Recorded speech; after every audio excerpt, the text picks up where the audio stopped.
Welcome back to day 4 Katyayani అలంకారం. కుంకుమ పూజ start చేసే ముందు అమ్మవారిని అయితే బాగా శుద్ధి చేయాలి. చిన్న పీఠము దానిపైన బౌల్లో విగ్రహం ఉంచి ముందుగా అయితే సంరక్షణ చేయాలి.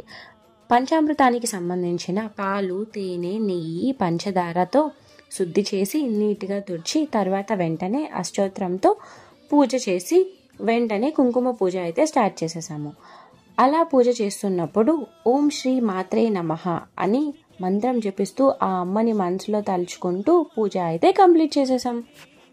అమ్మా భవానీ లోకాల నేలే ఓంకార రూపమమ్మ, తల్లి నీ మహిమల్ని చూపవమ్మా.